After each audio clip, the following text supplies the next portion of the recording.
Cue music.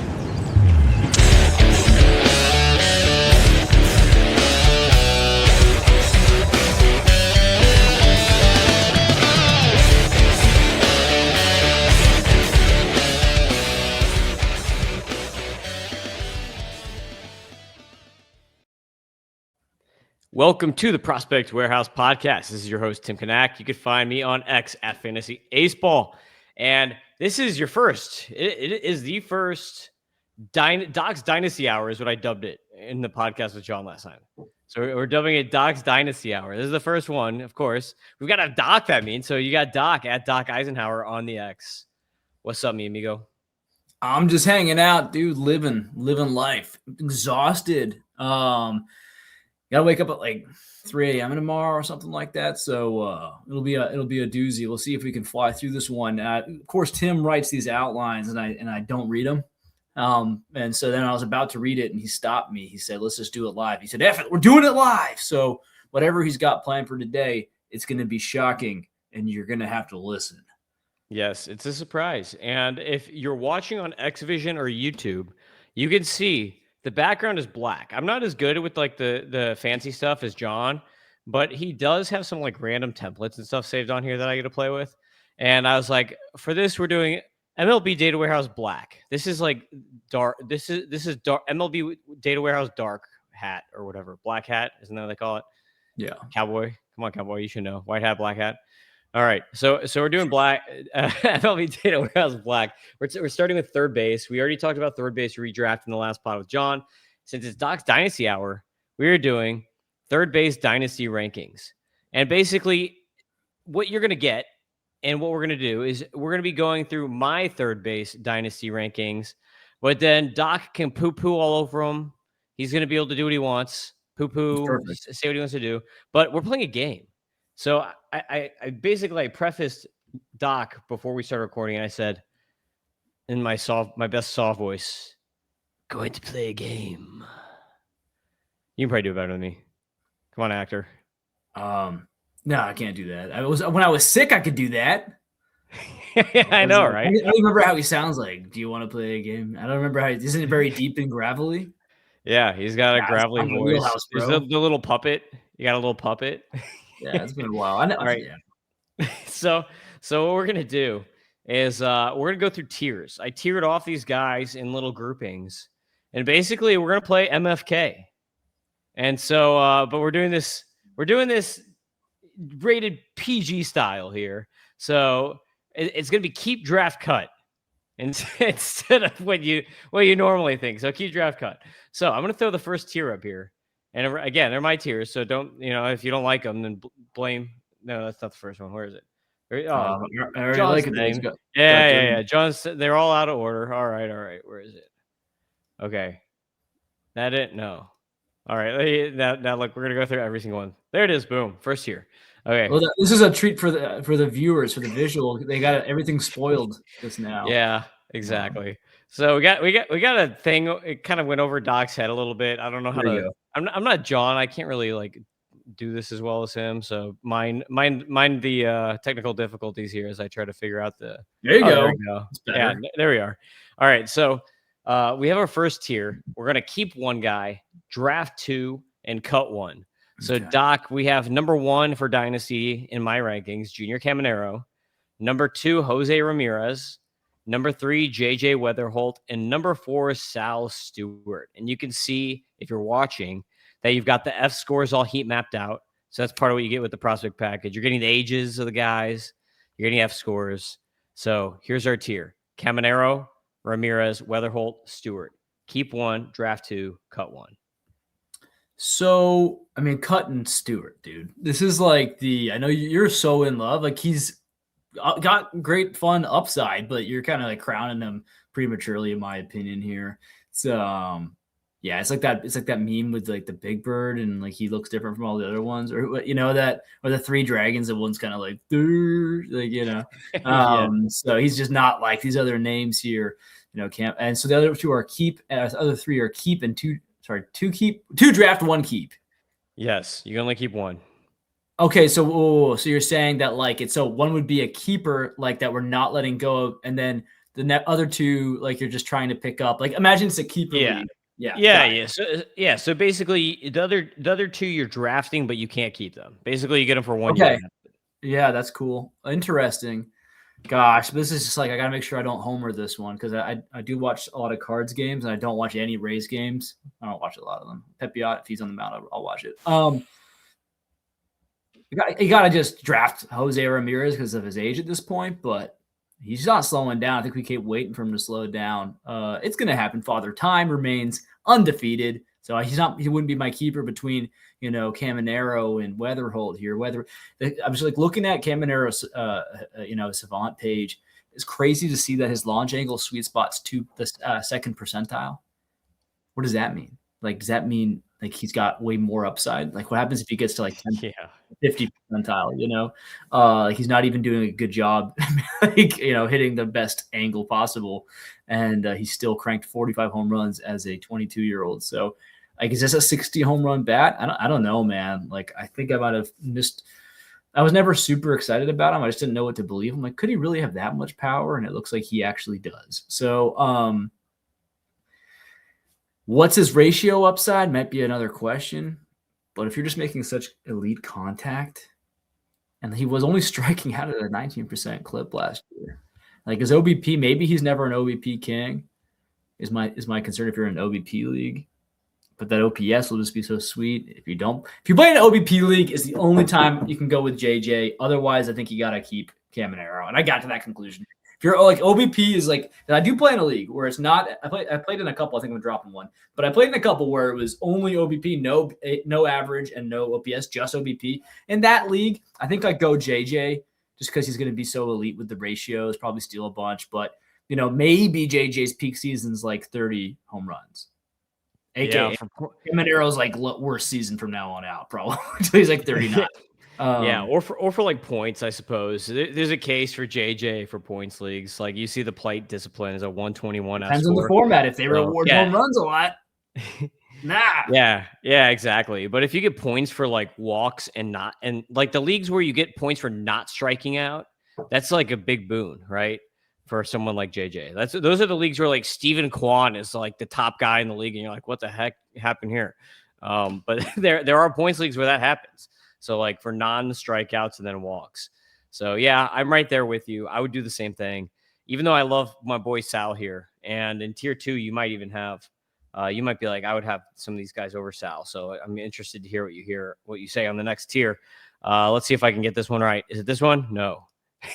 we're gonna play because for whatever reason, when I downloaded these, I put them in order, and then now I just put them in random order. So that's fun.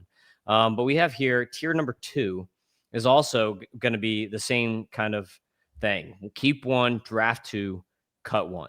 So number 5, we have Isaac Paredes. Number 6 is Austin Riley. Number 7, Munetaka Murakami, still only 25 years old, people, so pretty young. And then next is Matt Shaw. So 8 is Matt Shaw in this tier here, who is homeless position-wise right now, thanks to Bregman.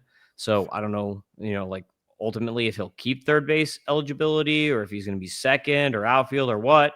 But like because it's kind of like unknown what is going to happen with him as far as like what position he'll be kind of like making home long-term, I just left him here. So because we don't really know. So out of these 4 guys, Doc, keep 1, draft 2, cut 1, and then tell me if you're moving Stewart below any of these guys or if you're moving any of these guys up into that last tier we just talked about.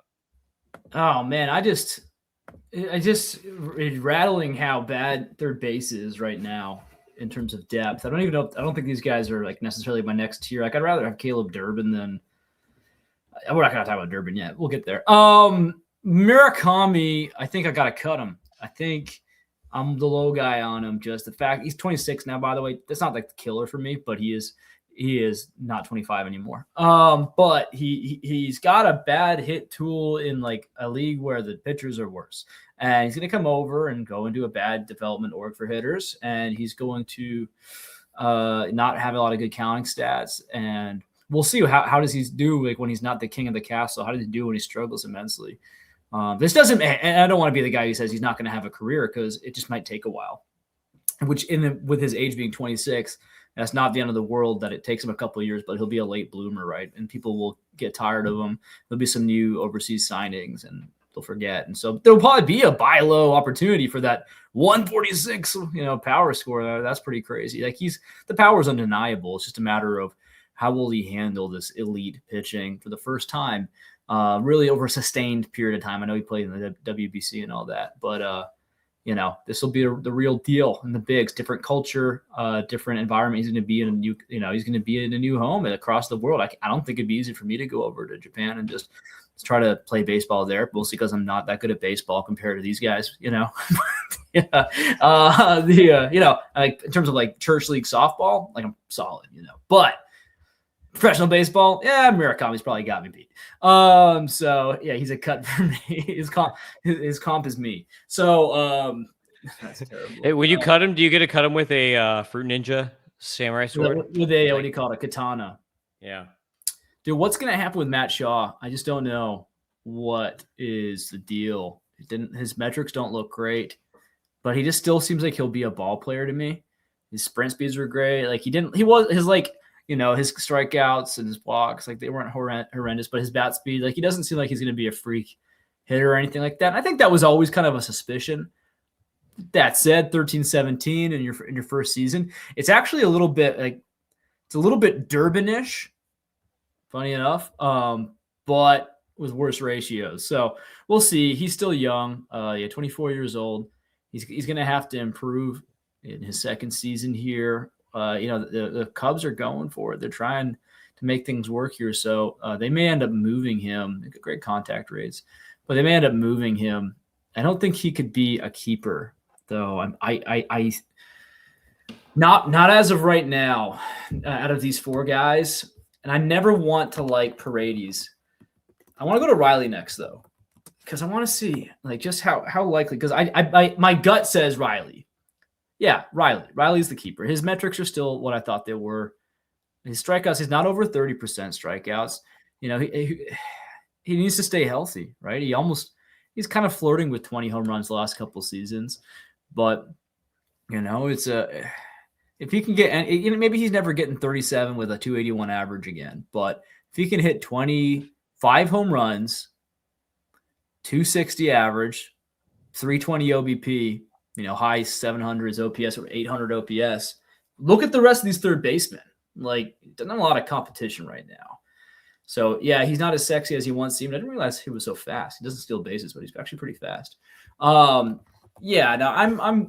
would say my keeper, even without looking at Paredes, is going to be Riley. So the other guy I'd be drafting along with Matt Shaw will be, and I will say this, Murakami definitely has more upside than Shaw, but like I said, it's kind of like a Durbin-y thing where I just feel like they're both Durbin, Shaw will have like big, long careers, whereas Murakami's upside is like a star, whereas his floor is at not making it a dent in the league.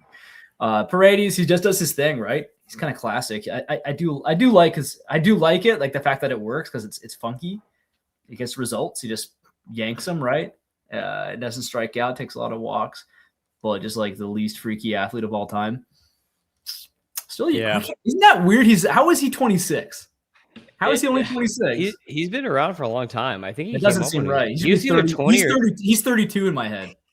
He was either 20 or 21 when he came up. So when I did these fScores, like I was actually really surprised by how good Paredes actually is at like everything, because I thought he was basically just kind of a gimmick. Right. I was like, yeah. He's, just going to pull fly ball. Okay. But look at Matt Shaw here. This is the concerning thing about Matt Shaw is his average EVs are so low, 83.7, 69.7 bat speed. That's pretty bad for a young guy. Yeah. The contact rates are great. It's a little concerning. And yeah, like I like Shaw for a rebound a bit. fScores kind of like him for a rebound, but that's a little scary to me. And then Paredes. I'm going to pull Paredes up here. Let's look at Paredes' fScores because they're really good. Look at this. Just insane. Like his hit tool really surprised me, Doc. 83.6% contact rate. 88.8% zone contact rate. That's really good. And like while his EVs are like actually kind of pretty similar to Shaw's, the difference is like his angles. He just gets into superior angles for what he does. So I guess like to me, I think I would almost have to keep Paredes, and it's all dependent on him being in Houston, right? Like if he gets traded to a ballpark that is not conducive to pull fly balls, like if he's just traded to the Cardinals, which there's like rumors out there the Cardinals like him, which I don't understand why, because like you saw what it did to Arenado's power, and they're very similar hitters as far as like how they hit. So like I would hate that for him for fantasy. Not a move I like. But I think I'd probably actually keep Paredes. Riley has had 2 down years, and he just seems kind of risky to me. Like that's a guy I want to draft and kind of see what's there. And then what I'm going to do is I'm going to cut Shaw, and actually I'm going to draft Murakami because I'm just so interested to see what he can do in the White Sox org. And like, yeah, we've got sketchy fScores. Like you got a 94 hit tool, but like he's kind of like Max Muncy. And Chicago, people forget, Chicago is actually a really good home run park. Like there were a lot of really good home run hitters there for a long time. Abreu, Tomei, all these guys. And then they've just been so bad lately that everyone just forgets. But Chicago actually plays up as a hitter's park. So this guy might hit like 35 bombs. And yeah, it'll probably come with a 220 average or something like that with a bunch of Ks. But 35 homers still plays in most leagues. What do you think, Doc? Well, I think that I get it, man, but I kind of think I laid my case out, right? Like the Murakami versus Shaw. Like I can't fault you for going for the upside. Again, like Matt Shaw could just be this utility guy, and Murakami could end up matching 35 home runs or something and being a stud. Maybe 75 RBIs on a terrible White Sox team, or maybe Caleb Bonham gets up there eventually. We'll see. I think the last thing I'll say on Murakami is I think money speaks. People who think that he's going to be coming in here and being an absolute stud. Well, 30 teams didn't think that. Yeah, that's why I definitely want to keep him. But like, I'm kind of curious. It's like when poker, right? And you get your first 3 cards down. I can't remember what it's called. It's been a minute since I played, but you get your first 3 cards down, and it's like you want to, and nobody's pushing all in or anything like that. You just put a couple chips in, whatever. It's like okay, probably a first baseman though, huh? Yeah, probably first baseman. But you know what? In leagues right now, he's got third base eligibility. So it is what it is for now. Yeah. Let's get to the next tier here. This is actually only a 3-man tier. I'm limiting your choices. Is it that one? No, it's not that one. Yeah, see, this thing did not put this in the correct order at all. Oh, man. Yeah, yours are all bad. I love this tier. This tier's way better. Yeah, tier 3. So this tier 3 right here, it's got some, an older guy in it. And so obviously that's going to affect it a little bit.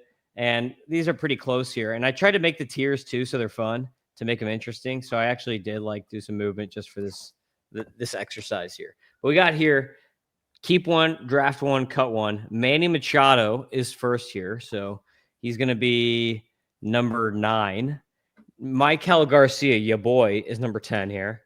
And Jordan Westberg is number 11. And it's kind of funny because fScore wise, Garcia and Westberg are almost like opposites, where Garcia's hit, good plate skills, speed, and then Westberg is has not good plate skills, and then it's just adds extra power in there.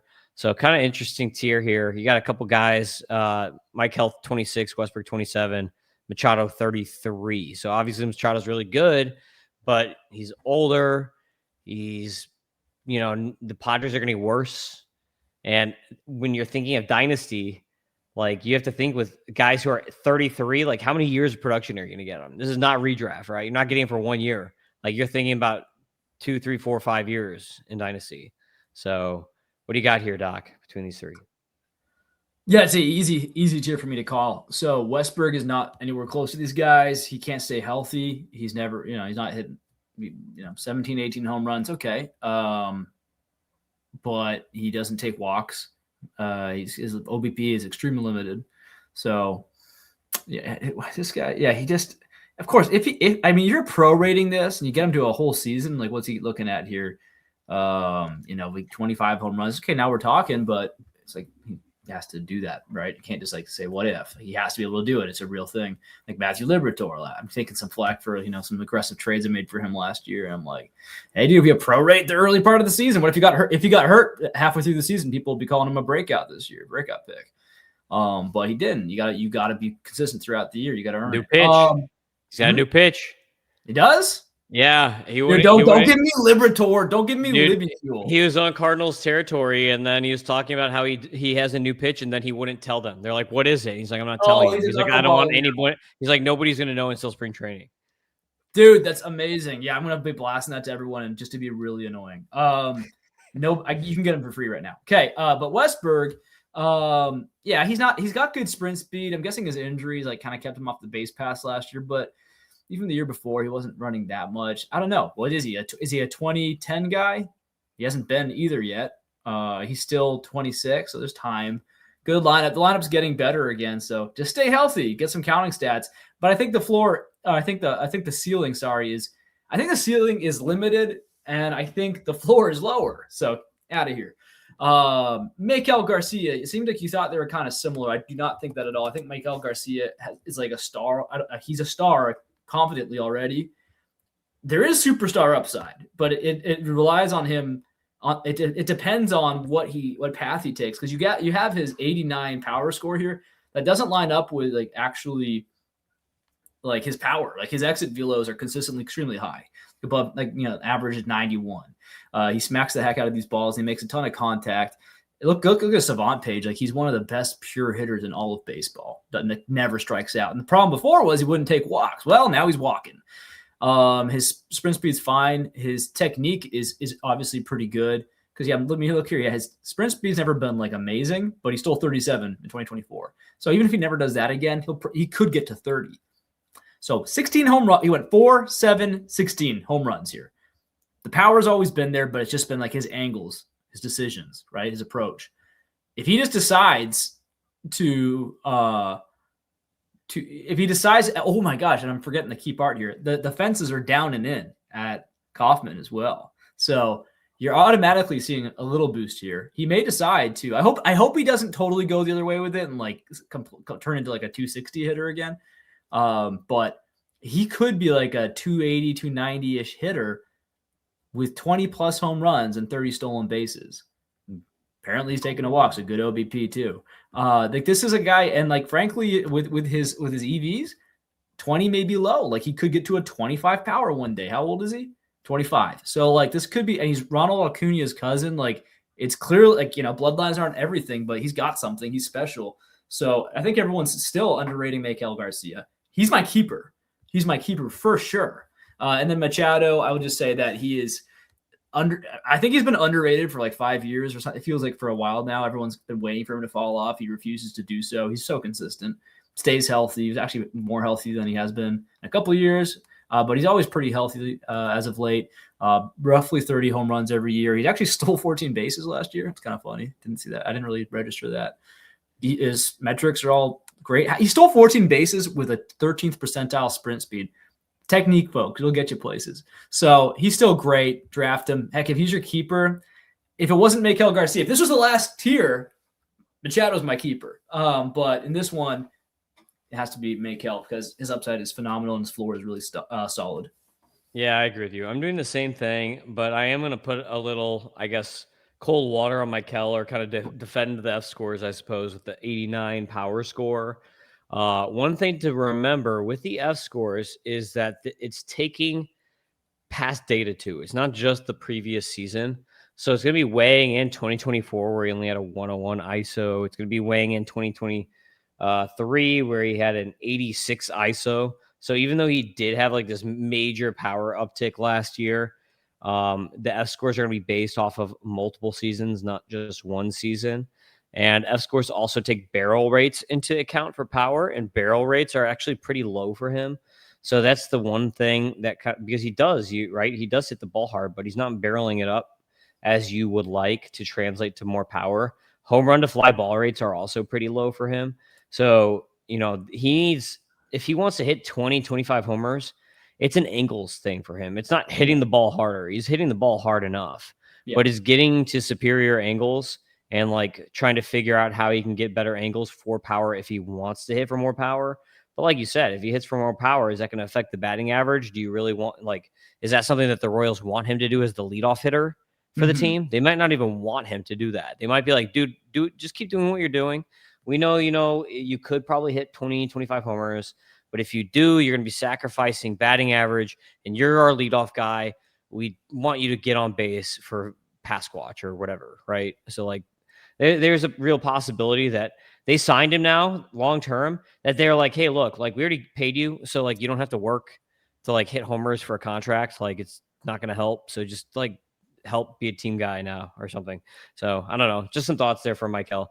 But out of this tier here, you mentioned you like this tier much better than the last one. Would you move all of these guys above like the entire the last tier, or like is it like you might move one or two of these guys and like Machado and Garcia definitely. And then are you moving them all the way up past like Paredes? Yes. And so all the way up both of them above Paredes. Yeah. Who's the first tier? First tier was Weatherholt and Caminero, Jose Ramirez, Weatherholt, Sal. Yeah, Sal's not in that for me. Like they're above Sal. Machado, yeah, I'm drafting him over Weatherholt in the redraft. And I'm taking Mikel over Weatherholt in a redraft. We'd be taking a lot of time if I try to sit here and think about who I'm keeping between Weatherholt, Machado.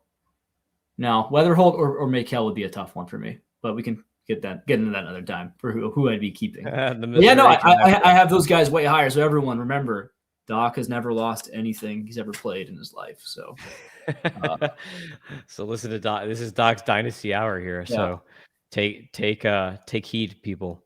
All right, next tier. We have a 4-person tier. This is going to be different. You're going to keep one, draft one, and cut two. Trying to change things up, make things a little harder. So we've got here next tier. We got Brett Beatty, Alex Bregman, Noelvi Marte, Colt Keith. What's going on with Beatty? Like, what's he? There's been so many movements with the Mets. Does he have a starting spot right now? Roster Resource has him DHing, but the word on the street is basically him and Matt Shaw have like the same news. Like, oh, we'll probably try him in the outfield a little bit, and then they play a little corner here and DH here. It's like kind of the same thing. Like Beatty's played second and third already, so it's kind of like the same thing for both of them. So it sounds like teams want people who can be more flexible positionally. So, and they traded Luis Angel Acuna, who was kind of doing that for them last year, playing all over the place. So it sounds like he might play a little bit of left field, second, third, first DH or something, which is actually pretty nice if you own him in leagues because you're going to probably get a lot of position flexibility. So, yeah, Beatty's like a bat speed king, but I don't know. It's taken a while. I don't know, man. I don't know if it's going to work out. Not with this team. I'd like to see him go to like a cruddy team with more opportunity. Maybe if he can become like a 20-10 guy. Maybe he's just like a boring guy who's serviceable throughout his career. But yeah, like his ratios aren't even fantastic either. So we'll see. He's young, but he's probably a cut here just right off the top for a multitude of reasons. Bregman, I don't know. I feel like he's going to – how many years he get signed for? 5. Yeah, he needs to just chill in one spot for a while. Gosh, he's got such a face that you just want to punch, you know. I mean, he'd probably keep the. He stares at the camera. Yeah, he just has like this kind of face. So, yeah, he's always just underrated. I always have to check in because I'm always just there's always a guy, especially when he was on the Red Sox. There's always a guy who likes Bregman more than me, so I just don't end up picking him up very often. He's pretty consistent. He's 2 cuts. I don't imagine how this guy could be a cut. What do you make of his power? Because dropped off last year, but the Cubs are weird because I believe it's technically like kind of a hitter's park, but it just depends on that wind, right? Yeah, it depends on. It's not a hitter's park when it's cold, so like it's actually really cold there, April, like early May, and then as the season, like as it gets into summer, then it really turns into a hitter's park. But at the beginning of the year, it is not a hitter's park. But I mean, Bregman is not a home run guy anyway. He's like a doubles run. Well, RBI. No, you can't say that because he's been hitting 25, 26, and now he hit 18 last year. It's still fine. Yeah. I mean, he's like a counting. He's a counting stats king because he's gonna hit third. He's gonna get a ton of runs in RBI. So like he's gonna, he's probably gonna go 20 home runs, 100 as long as he's healthy. Yeah, he's at least a draft. There's only one guy. I think he's my keeper. He's my keeper just because he's the safest guy. He has to be out of these 4. Noelvi Marte, I was pretty big on him. And then he got popped. And I don't know. Kind of like feel like everyone's really all in on Marte again out of nowhere. Yeah. Metrics don't love him. I think there's upside. I think my draftee is Colt Keith. Yeah, he's just such a weird guy. Remember he came up and he's just like, yeah, big power bout. Him and Kobe Mayo, like they're kind of getting ranked near each other. And now like Colt Keith's kind of become this like wet noodle, like just boring profile. But he's a major leaguer, right? And Kobe Mayo, like still swinging for the fences, but so far no good in terms of a major league career. So we'll see how the story unfolds for both. But yeah, I think that there's some upside here for growth though, because he's still really young, 24 years old, big body. He seems to be able to play multiple positions on defense. If he can stick around and like actually get a lot of ABs on the successful team, that'd be fantastic. If you put him on like the Reds or something, I think he'd pop. Maybe he could probably get a 20 home run season. He seems to be able to find the sweet spot. So like his metrics are getting pretty good actually. Like he if you look at from 2025 to 2024, it's like night and day. He clearly made some major evolutions. He didn't see it in a big way in the final stat line, but he did get on base at a much better clip, and that's really important these days, right? Moneyball. Yeah. So if he can be in there as a 15 to 20 home run guy, maybe closer to 18 to – if he can be like a Burleson type-ish, he doesn't look like he's as pure of a hitter, but if he can get a little bit like a bit of a burly to him, maybe 270 batting average, 340 OBP, I mean, that's actually really good. Even if he hits 15 home runs, it's just a matter of where is he going to stick defensively. He's my draftee to see what happens.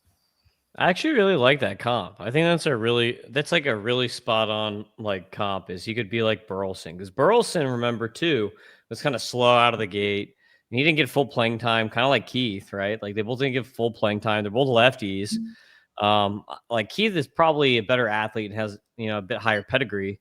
But I think that's actually a pretty good path for him. If he could make like Burleson like strides, that'd be pretty interesting. I think something that just really dings him is that park, right? He's a lefty. Yeah. That park is rough for lefties. So I think that really dings the power because, I mean, like you've got good EVs, but the problem is too, only a 29% fly ball rate. That just ain't going to cut it for power. So he's got to fix the angles for sure if he's going to do that. But yeah, I'm probably, I'm going to draft Bregman in this one. So like I feel like you have to draft Bregman in this one pretty much.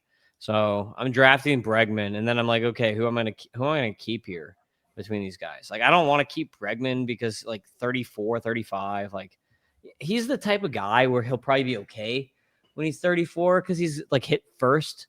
Like he might be like Altuve where he ages kind of gracefully, I guess. So maybe that is the move for the keeper. But like I'm just very intrigued by Beatty's power outbreak, like his breakout that he had last year with the power. And it seems like they still really like him, even though they signed Bo and they just traded for a Lou Bob and it's like, oh, let's block him at every spot. It's like I feel like they still really like him. So I'm gonna keep Beatty and then I'm gonna draft Bregman and then cut Marte and Keith. So next tier here, tier 5. This is gonna be your least favorite tier, maybe. Yeah, this is the old guy tier. You got I don't mind this tier at all. This is interesting. All right. Yeah, we got Eugenio Suarez, Max Muncy, and Matt Chapman. 34, 35, and 33 years old, respectfully. So you got to keep one of these guys. You got to draft one and you got to cut one. Yeah, I mean, just looking through, weren't people all out on Muncy at one point last year? Like I think he was slumping very bad and then got hurt or something like that. Yeah, then his second half, he came back and he was good. I'm looking at his page, like 376 OBP. Jeez Louise, crazy. Like it really depends on your league for this guy. You're in a batting average league, way sketchier. If you're in an OBP or OPS league, all right, right. Now the days of him, it seems like he's fully just platooning and whatever, right? Not getting, I don't know if he's going to hit 30 plus home runs, but if you're in a situation where, especially in a deeper league, he can be like a luxury bench piece on a daily format, right? It's like, yeah, man, you love that. When you put him in there, there's a good chance he's going to deliver for you. So, love that Savant page. I'm going to take my time thinking about this one because they're similar in some ways, right? Yeah, I mean, obviously yeah. they're all on the same age. Suarez again, format. I didn't realize Suarez is with Savant page was so disgustingly bad. Like it's all blue. Yeah, he had such a good year. That's why it's despite all of confusing. that under I'm the hood. What the heck? I don't know how it was my first time seeing that. Like, yeah, it's like it was one of his worst years metric wise. Back of the baseball card king. Yeah, dude, the back of the baseball card. I mean, but not even. I mean, his batting average was horrible. His OBP was awful. So again, yeah, if you're an OPS only league, you're okay. Is he going to hit 49 again? I don't think so. Especially if I'm not like a metrics over everything kind of guy. Like he did hit those, they did go out, but my money would be regression city population. This guy, he's the mayor. And Matt Chapman. I've never really been a Matt Chapman guy. It's not my favorite park. I just don't like the Giants are so out of my mind, right? Like they're gonna end up watching them by force. Just, I mean, assuming I was gonna say because of Bryce Eldridge, but assuming he sticks around, you know, I like Birdsong too. There's a couple. There's some interesting pieces there, but he's been consistent. Yeah, he's just there, kind of doing his thing. You know, 17, 27, 21, these home runs. Just does it just right.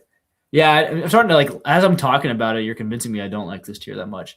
I think for some reason I like Muncy. I don't know why I like him. It doesn't make any sense. It's because he's on the Dodgers, man. He's got like Yeah. the best team ever around him. Yeah, I haven't really looked at how his at bats are going to come into play here, but Chapman, best all around profiles Chapman, so he's definitely one of the guys I'm keeping. Crazy, that's a so hard one. Like guy coming off 50 home run season versus guy who's a platoon guy. Can I end up cutting Suarez? I would. That's what I would do. That's a tough one, man. But but Muncy, like he hasn't hit over 20 home runs in 2 years now. Is he going to do it? I think I got to do that. It's crazy, but I have to keep Chapman, who I don't like.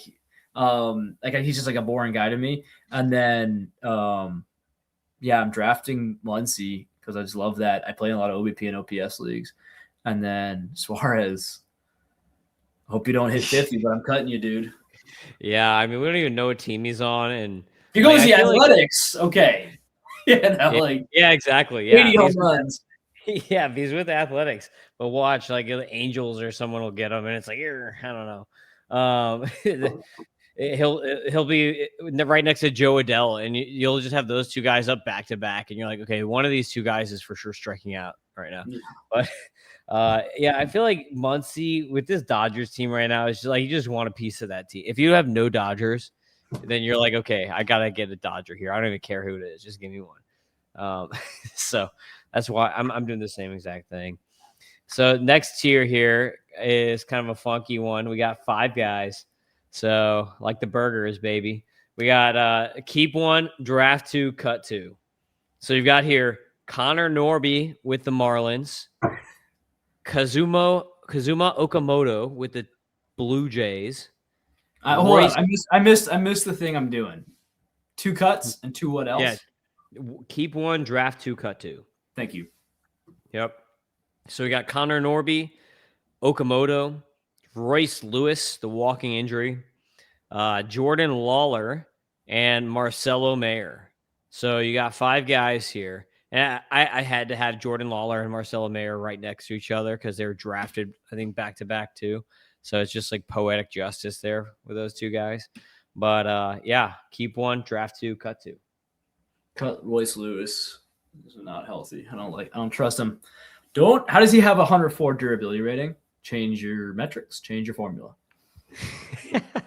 That's because John, I had said it like getting along. I'll go a little long on this one. So I had set the durability to be mostly based on at bats when I did the fScores the first time.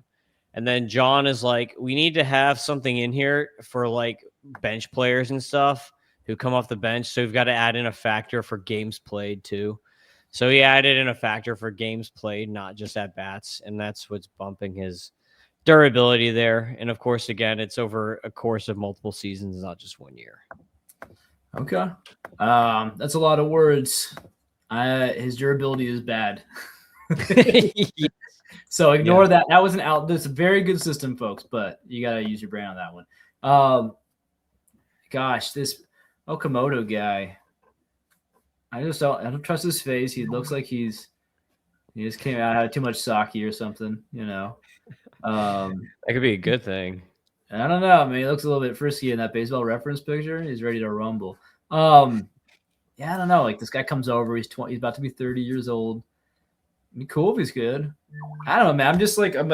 I'm very guarded with the overseas guys. Like, they have to kind of be a Yamamoto. They have to be like clearly the best guy, or just not be, or be under the radar. I guess we're not taking, cost into account here, because I know he's going really high in these FYPDs, and I don't know about that. But I don't love these other guys either. So I'm going to pause on Okamoto. What do you think about him first while I'm doing some other stuff here? What do you think about Okamoto? I think he's just solid across the board. I mean, the dude will never run. Like, you looked at his picture, that guy's not running. He has like, he averages like 0.5 steals a year in his career in the NPB. But yeah, he definitely looks older than his age, man. Like, he looks older than me, and he's 29. But he's got a good bat. So I mean, like, he's got a pretty safe. I feel like he's a really high floor guy. So that's kind of like why you like him. He's gonna hit 7th for Toronto. Maybe if he's really good, they bump him to like 5th, 6th as the season goes on in the next couple of years here. But they sign him longer term. It's a good team, so you like that, and he's just pretty safe. He's like he seems like his profile is just very, very safe. So I feel like worst case scenario, you're gonna get like a 105 WRC plus or something, like 110. Like, that's like worst case scenario. So he's not gonna be bad, but like, what's he gonna do for you? 18 bombs and like 65 or something like that from the 7 hole. I don't know. Yeah, I don't know, man. So Norby, I'm trying to go through the others and see where I end up with Okamoto, because he's just a wild card. You don't know how it's going to translate, right? It's yeah, I don't know. Seems like he's an okay hitter, better hitter than Murakami, I guess. Yeah, I don't know, but but Norby is such a funny, like, weird guy. Remember, he was coming up in the Orioles org, and he was just one of those guys who looked really strong. Looked like he could do like carve out a good like 2020 profile. Now it's like, is he going to be maybe 15-15, please? So, like, but is it actually going to be like 12-12? Like, is he just a utility guy? So I don't know. It's like very low upside in my opinion. And so he's going to keep 1 and then draft 2 and cut 2. So I've already cut Royce Lewis. I think I gotta keep Lawler and Mayer. I think that's just like this is their last year, right? This is their last year. You only get to keep 1. Keep 1, draft 2, cut 2. Okay. Yeah. Keep. I've actually been like saying sell Lawler, sell this guy, but I'm gonna keep him here, just because he's got that fantasy juice. And he's still young enough, and frankly, he's kind of got a rough shake of like getting a consistent opportunity. I don't like his durability. It's getting Royce Lewisy. He's like not really. He's fumbling a little bit at the major league level when he's getting his shots. So, but hey, he's got that upside of actual 2020, and I think they're sticking him in the outfield now. Who knows? It's kind of like what you were talking about earlier. Yeah, we'll just kind of see what he did. Maybe he'll be in the outfield, like the Beatty and Shaw thing. So it is what it is. So I mean, I reluctantly keep him, and I'll draft Mayer, because I just think he's gonna be safe and boring. I think he'll be like a solid 20 home run guy. I think he'll be like a Dansby Swanson-ish guy with less speed. So I'd take that for what you will. And then, I mean, I guess I'll draft the upside of Okamoto and cut Norby, because Okamoto is this mystery box. He could be anything. He could even be a Norby. It's like, well, he won't be Norby's profile, but I think that Norby could have a good long career as a pretty useful utility guy, and like maybe cut out maybe has like Durbin's last season upside, but that's like his upside in my opinion. Yeah. Call me crazy. Call me crazy, man. But I'm definitely cutting Royce Lewis. I'm there with you. Like, I'm definitely cutting him. And I think I would have to keep Jordan Lawler because his upside is so high. Yeah. His problem is he's got to figure out how to hit breaking pitches. Like, hopefully he was just at one of those batting cages all off season that you like can plug in different pitchers and like different pitches and stuff like that. And just had the setting on like no fastballs, like just hit all breakers all off season, because that's when he needs to learn how to hit is breakers. When you look at his batted ball versus pitches, he absolutely destroys fastballs, but can't touch breakers. And pitchers know that, so they're just going to come after him. So it's time to adjust here. He's 23, top prospect, like all the tools in the world. Just got to hit a breaker. So I'm definitely going to keep him. Definitely cutting Lewis. And I'm going to, even though like this is where it gets tough for me. I'm going to draft Norby for sure. I think he's got a lot of playing time. I think the Marlins want him to succeed. And like I always comped him when he was a prospect to Aaron Hill. Like, I don't know if you remember Aaron Hill with the Blue Jays. Yeah, he was pretty good. He had some good seasons. So I think you could definitely get like a 25-10 season or something. So 25, that's a lot. Yeah, I think he could do it. I mean, he had minor league seasons. He had 29-16 not too long ago, and 21. So 2022 he had 29 bombs. 2023 he had 21. So I mean, like he can. I think if anything, he's going to go the other way. His sprint speed's good, but he's really just kind of doing the class that he's finding the sweet spot situation. So he's not like a slugger. He needs a lot of things to go right. Sorry to cut you off, but my opinion is, if anything, like his value might come from being a 20 steals guy, and then maybe 15-20 is what he does, and that's fine, right? That's good. Yeah, tough thing hitting Miami, right? He's at sea level, so that's going to diminish power a little bit. And he's in a freaking stadium in a dome where there's no. How's his defense? Does he have the arm to play third? I mean, they already did it, and they're gonna do it again, I think. So it doesn't really matter. I don't think it matters. Eventually it'll matter, right? Yeah, it's the Marlins. I mean, I'm keeping him. I mean, not keeping him, drafting him, not keeping him. So I'm just picking him for the season. So that puts me between Okamoto and Marcelo Mayer for this year. I think I've just got to go Okamoto because he's safer if I'm just drafting him for a year. I keep thinking like if I can draft them and decide to keep them next year, that's what I'm thinking, like, because that's how it is. So I'm sorry, everyone. I'm realizing it's like a contract. For this year, I'd probably do that. Free agency. Yeah, for this year, sorry, I would do Mayer. I would do Okamoto as a Mayer because he's like 30. Yeah, just a little safer. So that's the only reason. Otherwise, I agree. Like that was my comp that I had on Mayer also was Dansby Swanson. So like I agree, man. We'll get to the next tier. We got 2 more tiers. So the next tier is tier number 7. If I can actually find it on this thing somewhere. God, it was gonna be the last one that I clicked. He's playing third. Yeah. So here we go. 4 guys. You're gonna keep 1, draft 1, cut 2. So this is Addison Barger, Jorge Polanco, Luis Pena, who knows like when he's gonna be up, and Caleb Durbin, your boy. So I already know, man. You're gonna be like you're gonna be like Durbin should have been in the first tier. So have at. I mean, he shouldn't be in the first tier, but he's got more upside. Like he's he could hit 15 home runs, but more really the biggest upside, which you saw, I think I haven't seen his splits, but I'm gonna say in the second half, like in the last month, even he started stealing a lot more. That was what I was saying this whole time, but since before he's had his major league debut, I'm like, this guy runs like he can, and he gets the green light, then he's going to steal. Like he could steal 30 bases. You steal 30 bases, and you have good ratios. It almost doesn't matter what else you do. You have like obviously niche value, right? Let's take he was correct. I remember that. So last September, October, he stole 7 bases. So he was trending up as the season went down. You can steal 7 every month. Gosh, I'm no mathematician. That's a lot of steals. How many seasons? Is there 6 months? 1, 2, 3. Yes. So 6 months times 7, you got friggin' 40. You got 40 steals, man. 42 there, but 40 steals, 30 to 40 steals with Durbin.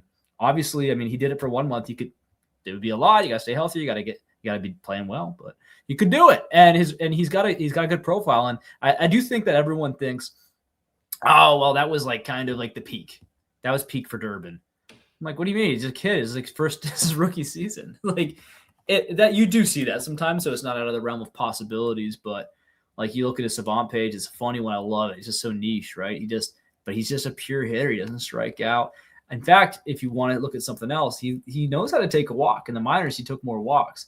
Maybe the Brewers have said, no, don't do that. We want you to be a little bit more aggressive. We'll see what happens. But yeah, if you can get up to if you can yank out closer to 15, or maybe it doesn't matter, as long as it's between 10 and 15 and he can steal 20 to 40 bases, good ratios. My only guy that I'm thinking about keeping over him, and it pains me to say that because I love Derb, is I do like Addison Barger as well. So Derb's obviously at least a drafty. I'm going to take one more look at Barger. It might have been a little while since I checked out his page. Yeah, he's exactly what I remember. Just a specimen. This is a guy, 25. Biggest issue with Barger is playing time. Like, they signed Okamoto, so it's like, when's he going to play, right? I don't know why you would. I mean, I don't really remember his defense at this point. I'm freaking tired too. But 26 years old, and he's got this expected stats that are actually higher than last year. And I wouldn't be surprised if this is like a 25 to 30 home run profile. But you're right, it's going to depend on playing time. He's a lefty. He already hit 21 last year. He's only 26 years old. Great bat speed, great everything, pretty much. Doesn't strike out too much, doesn't take that many walks, but he's like exciting guy. He's like the anti-Durbin, So yeah, I think it almost depends on your league format. So if he has 25 home runs, but he's 250 batting average with a 315 OBP, versus if Durbin can improve to like a 260, 270 average, 330 to 350 OBP. Oh, and steals 30 to 40 bases. I guess it depends what you need. I'm gonna be a crazy guy. I'm the only guy in the world. I'll say I'll keep Durbin. Whatever. It's not real.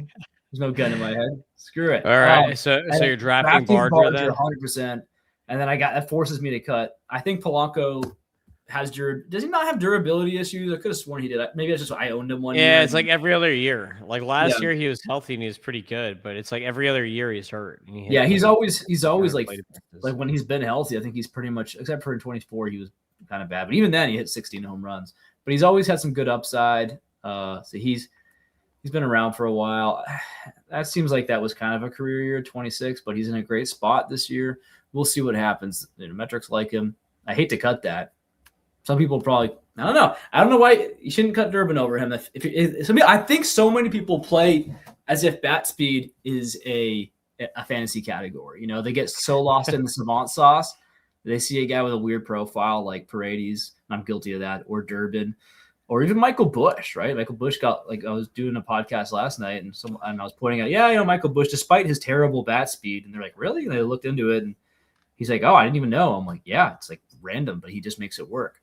So at the end of the day, production matters above all, and Durbin's going to be a producer. Polanco's going to be great. I hate to cut him here. He's cut. Since you're making me cut too. And Pena, too many unknowns. He could be amazing, but Barger and Durbin are solid guys. Interesting. So I'm doing like the exact opposite of you in this tier. I'm keeping Luis Pena. That's fine. Even though he's he's a couple of years away, but I'm still keeping him just because he's got so much juice right now that even if you wanted to trade him, you could trade him for more than these guys most likely in most leagues. Depending on how far out people see, because there are people in dynasty leagues who are always playing for this year and they will never play for future years. But there are guys who are always in build mode. You know what I mean? There's guys in leagues that are just always just collecting prospects, and then they never are actually collecting a real team. They're just going for the MILB championship every year. So Pena has a lot of juice to those types. So I'm definitely going to keep Pena, and I would draft Polanco here. Even though I really like Barger, and if it was if everything was fair, right? If they had the same amount of at-bats, you guaranteed me they have the same amount of at-bats through the year. I'm definitely going to take Barger. But I'm taking Polanco just because I'm assuming that he's going to get many more at bats. So in 1 year, I'll take Polanco for that. Derbs, man, I get the value in him, and he's way more valuable in points leagues to me, in my opinion. But I just am not going to buy that he's going to hit over 10 home runs again. I know he's kind of. People said he wasn't going to do it 5 home runs, so I think 11's already shattered some people's expectations. Yeah, it definitely did. He was way better than I thought he was going to be. So you were right. You were for sure right on him for last year. But is he going to have that kind of power again? I don't know if he will. I do agree. He's got great plate skills and he's fast. And like, despite like the 92 hit tool from the fScores, the reason he has a 92 hit tool is because his batted ball stuff doesn't portend toward like line drives and power. It portends toward like ground balls that are going to get him on the bases. So like, I feel like he's just a way better real life player than like fantasy. Yeah, he's a grinder, dude. Yeah, he just, you watch him, sometimes he'll just take what he can get, right? He'll make the most of it and just chop one and leg it out or something like that, which is going to drag down all his metrics, right? Because he's just a different kind of guy. But you see when he has those home run swings, they're like, some of them are no doubters. Like he's not a skinny small guy. He's like a dwarf, right? He's 185 pounds of muscle. The guy is fit. So when he decides to yank one out, like it's just it's not that crazy. All right, we're gonna get to our last tier here, which is a giant blob of guys, and I'm calling this the massacre. So what you're gonna do is you're gonna keep one, draft one, and cut the rest. This is the massacre. You got Casey Schmidt, Miguel Vargas, Alex Freeland, Tommy White, Nolan Gorman, Caleb Bonham, Mark Vientos, Zach McKinstry, Carlos Correa, Brock Wilkin, Otto Kemp, Alec Boehm, Ernie Clement, Ethan Holiday, Ryan McMahon, CES, Josh Young, and Luis Rengifo. So everyone is being cut except for two. You're going to draft one and keep one. Who are you picking?